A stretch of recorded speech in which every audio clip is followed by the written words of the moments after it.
The research of a workaholic fiend soul. In the underworld known as Darkworld, Kozaky was famous for being the top authority on linguistics. But because he overworked himself, he went insane.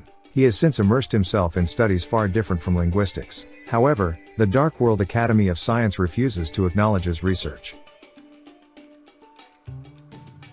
Though he's not very strong, he fights with his head. This is a photo of Kozaky from around the time he snapped.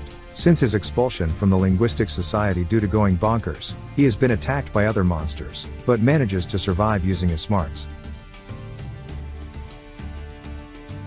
He and his research colleague continue to make cutting-edge breakthroughs. Kozaky showed his natural talent in the Darkworld Linguistic Society.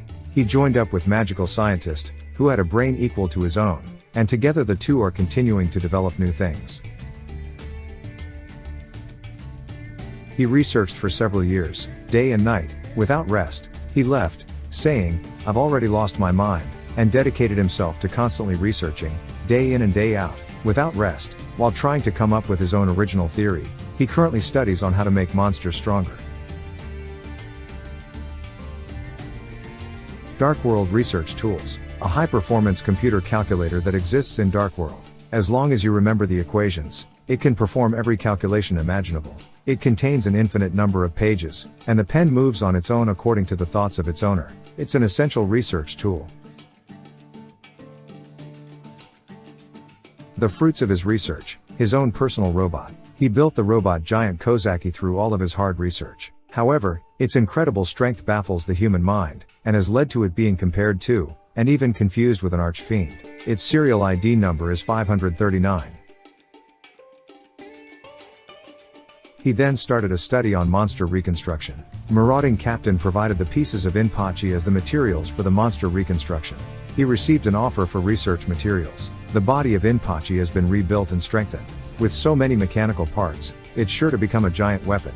Rebuild and revive. A request for physical enhancement. Seeing the successful development of Inpachi, Gagagigo requested physical enhancement, explaining that he wanted more power so he could better serve his master. Kozaky, seeing no reason to refuse when he could get more data out of it, began a dangerous series of experiments to enhance Gagagigo. The experiment was successful? His experimental body goes on a rampage. It seemed like the experiment was successful. Gagagigo was definitely enhanced. However, he lost his true sense of self as a result, and went on a rampage. In fact, magical scientists predicted the experiment would have a 0% chance of success, but Kozaky refused to listen. He realized his mistake and pressed the self-destruct button, but it malfunctioned instead. His laboratory exploded. Kozaky's current whereabouts are unknown.